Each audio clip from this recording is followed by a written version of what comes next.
Welcome back to Joe Stunner Boxing. You probably saw the fight between Fabio Wardley and Justis Huni. It had a really spectacular come from behind knockout in favour of Wardley over Huni. Huni had won, I think, all but the first for me, and then in the 10th round he got nailed with a massive right hand. And the one thing that Fabio does have is power. But he had completely and utterly outboxed Wardley, and he was well on the way to winning easily on points. I mean, like a 119, 109 or a 118, 110 or something like that. And then he got nailed. He got flattened. But Huni's team were not happy with the way in which the fight ended, because they are claiming, they being Mick Francis, who manages Justis. I think Spencer Brown is involved with the management side for Justis as well, and Eddie Hearn has a finger in the promotional pie. But they are all filing an official complaint to the WBA, saying that the fight ended. It was ended too soon. The count was quick. John Latham didn't finish. John Latham, being the referee, did not finish the count. Justis got up, and John Latham just waved it off. Didn't really even look at Justis. Now, if you were watching the fight, you will have noticed that upon the knockdown, and this is a poor show by whoever controls the cameras on the DAZN broadcast. Immediately, the cameras went over to Eddie Hearn, Frank Warren, and all the other, VIPs, luminaries connected to both of the fighters, because obviously it was one of those oh my god moments, and they obviously wanted to capture the reaction of the people closest to the fighters, bar the trainers, obviously.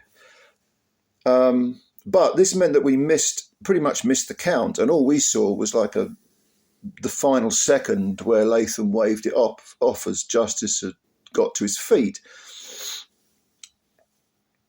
You see, this is a poor bit of broadcasting, because what they should have done was the camera should have stayed on Justis Huni,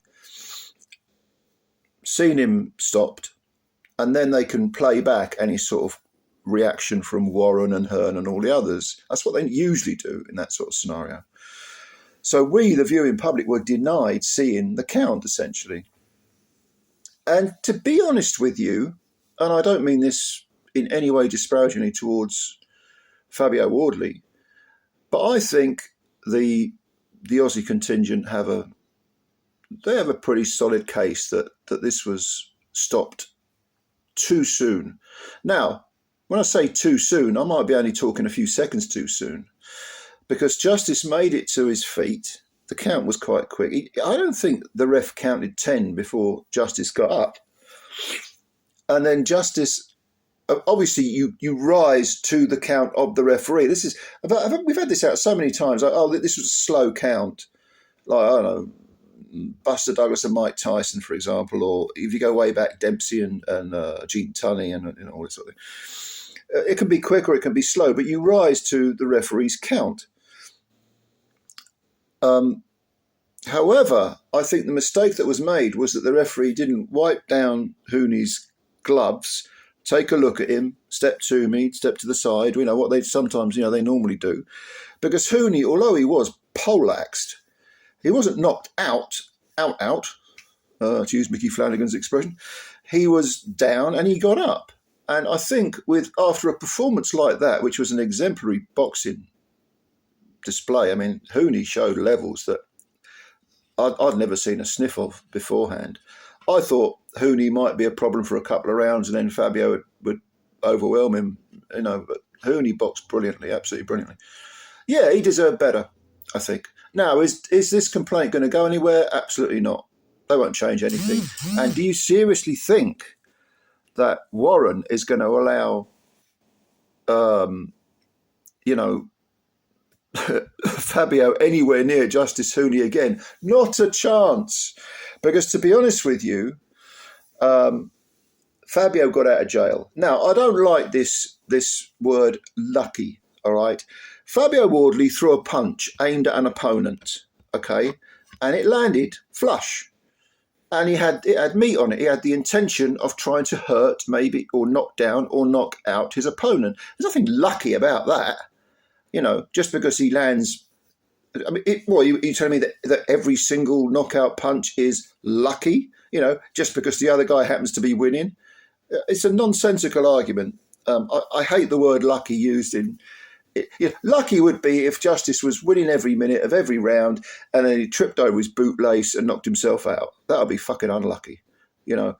But when you get clocked, partially through your own, through switching off or through making a technical mistake, you know, coming off the line or whatever, then it's not luck. It's, you know, it's a punch that was thrown with intent. It landed and you got knocked out. That's not luck.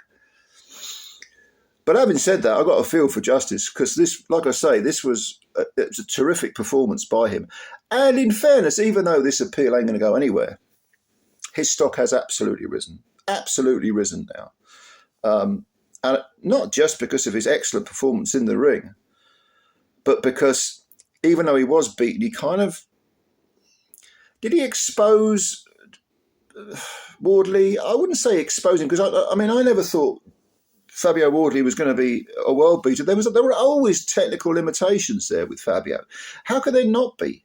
The bloke didn't start fighting until he was 20, or I don't know about outside the ring, but he didn't start getting involved in combat sports till he was 20. He had 4 white-collar fights, and suddenly he's fighting a world-ranked, well, number 1 ranked heavyweight, isn't he? Like Justis was number 1 in one of the rankings. So he wasn't exposed, because none of us really thought he was ever going to be an elite heavyweight. And he displayed all the things that we knew he had, which was, you know, a ton of grit, extreme power. I have to say that I think Wardley showed a far better chin than I thought he might have had. I had a little bit of a question mark over Wardley's chin, not a bit of it. He performed very, very well, very courageously, as far as determination goes. You can tell why Dillian White likes him, because he's cut from the same never say die cloth. But yeah, I mean, I don't think the appeal will go anywhere. But in a sense, it doesn't really matter, because Justis Huni, people now know who he is. You know, and sometimes you rise in defeat. And I mean, what did he do? He made one mistake and he got flattened. And yeah, you know, the count was questionable. It was, you know, he deserved better. He deserved better, definitely. I, as a Brit, will definitely say that. But he's made a believer out of me, Justis Huni, because I had serious reservations about him before this fight. And as I was watching it, I thought, this guy's a lot better than I'd given him credit for, a lot better. And most people had given him credit for, I think. Because even though he had quite an illustrious, a very impressive amateur career, the pros are different, and there was a question mark over him in the pros for me. But sometimes you can put too much stock in a bad performance, and I think the performance against Kevin Lorena, I was thinking, a lot of us were thinking he might have been exposed a little bit there. No, it looks like it was just a bad day at the office. So I'm looking forward to seeing Justis Huni fight again. As for Fabio Wardley, what an exciting fight. I'd love to see him have a rematch, and to be honest, I'd pick Justis to win it, but it ain't going to happen, is it? It ain't going to happen. Anyway, Justis, of course, is only 26 years old, so he's got plenty of time to come back. And yeah, let me know what you think. Who would you put him in with next, Justis? Who would you put Wardley in with next? Let me know. Comments below. And yeah, I hope you enjoyed this video. If you did, please hit the like button and subscribe to the channel if you're new, because you're helping us out. We're building the channel up. Okay, ladies and gentlemen, thank you very much for your time. I'll catch you later. Bye for now.